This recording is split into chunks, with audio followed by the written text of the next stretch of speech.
advances that they're making. So let's bring up Harvey Rosenfield. Thank you. Thank you. Well, this is an amazingly opportune moment to convene a citizen conference like this. In my entire lifetime, I have not seen people as mad and as engaged as they are today. There is deep, deep outrage about the corruption in our democracy. And I think that a lot of people across the United States are suffering from a form of post-traumatic stress disorder from the economic collapse of 2008. Most people, most Americans, not all, but most Americans have not really fully recovered from that disaster, either financially or emotionally. And the unconditional bailout of Wall Street, while leaving all the rest of Americans to fend for themselves, is something that I think was a revelation for even those people who were not paying attention to politics in our country. I once calculated that the amount of money that the federal government handed over to financial corporations in the aftermath as a part of the bailout could have easily paid off every residential mortgage but instead it was handed unconditionally to a bunch of banks and insurance companies. So there's a disruption of the current status quo underway in our political or electoral campaigns. It's aided by the democratization of communications technologies that make it easier for people to communicate and enhance people's creativity. But the bad news is that at the end of the day, I think all of us know that no one person, not even the president, can stop the force of corporate power in this country. Nobody has the ability to do that by themselves. And so going in, even as exciting as this election campaign is, as startling as it might be, feel the burn, yep, and feel the Donald, as powerful as the emotions are that are a part of the electoral campaign this year, there is no doubt that at the end there'll be disappointment.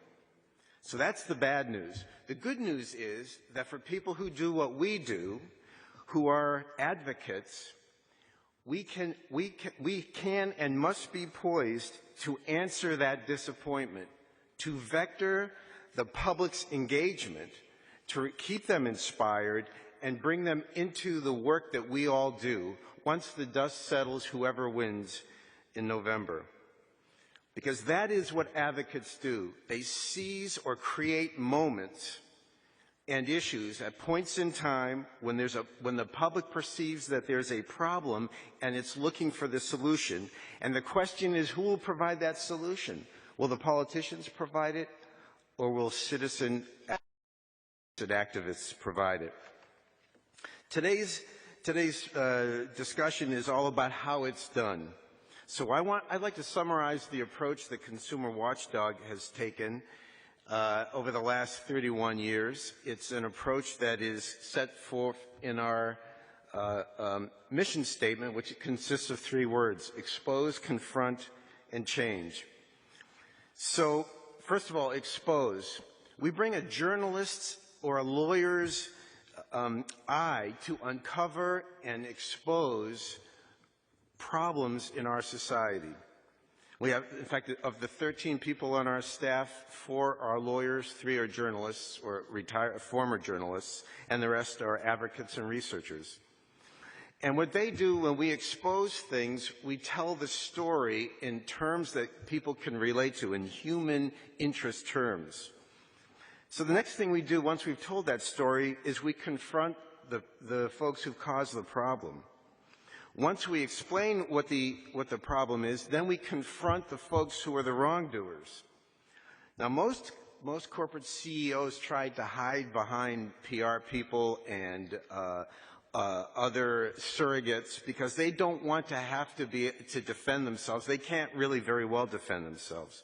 But what we do, and honestly, we're pretty aggressive about it, is prevent the special interests, the corporate executives, the greed-driven corporate officials from escaping accountability for causing the problem. We hold them directly accountable. And these confrontations, by the way, are very dramatic sometimes, and we invite the media to witness them. And then the final part of our final role, the most important role we play, is once we've created the conditions for it, we seize the moment to supply the needed solution.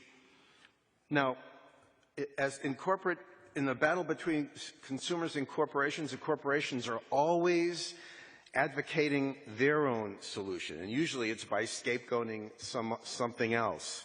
They never take responsibility. But we advocate the solution that we've determined to be the one that best protects consumers, taxpayers, workers, savers, and we ask those voters, those consumers, to support us, and we use our opponent's weight against them. It's kind of like a political jujitsu. We use their weight, their sloth, their arrogance against them in order to win. Now, let me describe the one kind of seminal example of this that I'd like to present to you today. And this involves auto insurance. In the 1980s, auto insurance rates were skyrocketing in California. The insurance companies were claiming that they had to raise rates because there were too many lawsuits. Their solution was to restrict the consumer protection laws in the state of California. But we did some research and we exposed the fact that the problem in California was, unlike every other major state in the nation, California had no rules that regulated the insurance companies.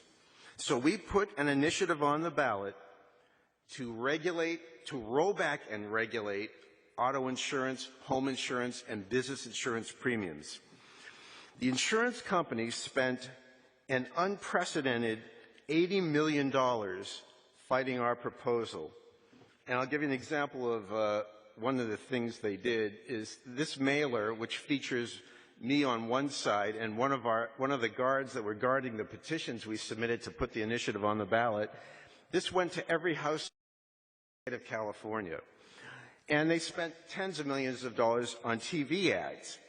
Well, how did we counter that? Well, first of all, we pointed out, guess who's behind the ad blitz? The more they spent, the more it made sense to people. In the political jujitsu, it's the insurance companies trying to defend their right to rip you off.